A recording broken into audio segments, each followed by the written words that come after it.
Si.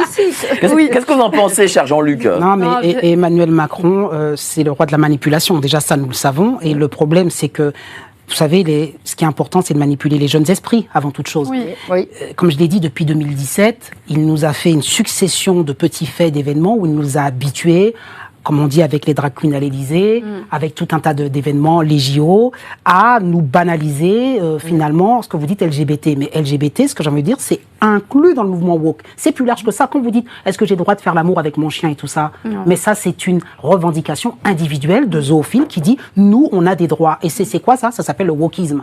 De manière globale, les LGBT, c'est qu'une partie, une petite branche du wokisme. C'est toute la société qui est en permanence dans des revendications individuelles. Sachez qu'il y a un pays qui a accepté, qui a reconnu qu'il était légal d'avoir des zoophilies, que c'était plus sanctionné. Oui, je me rappelle plus du nom, mais on peut le trouver sur Internet. Il y a des pays qui l'ont accepté. Il y a des revendications. Comme il y a plein de gens qui revendiquent. Par exemple, j'ai aussi appris, il y avait une truc avec les végétaux. On veut faire l'amour avec les végétaux.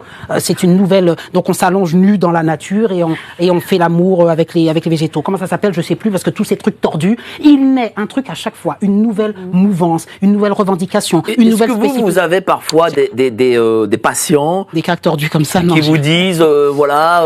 Non, j'ai pas eu. Non, j'ai pas eu ce genre de choses. Enfin, si c'est pour répondre les gens qui à la zoophilie, tout ça. Oui. Non, heureusement, je crois pas. Non, non. De toute façon, je vous le dis, les personnes qui ont ce genre de choses, elles sont généralement dans des groupes.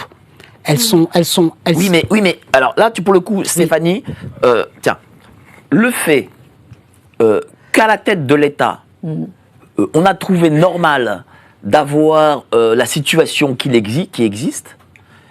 Est-ce que ça ne légitimise pas aussi ce qui se passe actuellement avec les pédocriminels?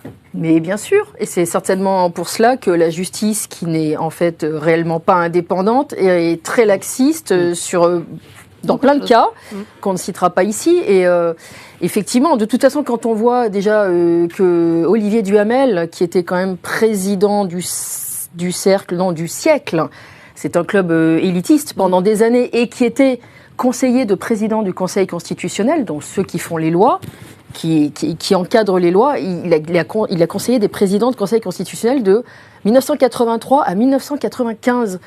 Et il se retrouve à avoir des relations sexuelles avec son beau-fils qui a 13 ans. L'affaire Duhamel, la Familia Grande, c'est quand même... Donc ça, c'est des gens de pouvoir, parce que lui, il faisait des leçons à tout le monde, et il a eu une influence sur la vie politique pendant des années et des années. Donc après, tous ces gens-là se tiennent par la barbichette, comme on dit. Donc, l'impunité est à tous les étages, et on infiltre comme ça l'idée qu'il y a des choses qui sont acceptables, et les décisions de justice, je pense, s'en trouvent... Mais tu as totalement raison. Entaché. Et d'ailleurs, Candace Owens, dans ses reportages, parlait de Duhamel. Bien sûr. Bon, elle aurait pu parler de Cohn-Bendit, qui était quand même très proche de Macron. Bon, elle a parlé d'André Gide, le livre préféré de Macron. Elle a parlé de Niel aussi, Xavier Niel. Voilà. Patrick Buy. Il y en a tellement. Et Jacques Lang, qui est toujours avec Macron. Justement, pour rebondir sur l'histoire des Duhamel, comment se fait-il que la famille Trogneux soit proche des Duhamel à ce point-là depuis très longtemps? Parce qu'en fait, déjà en 1800...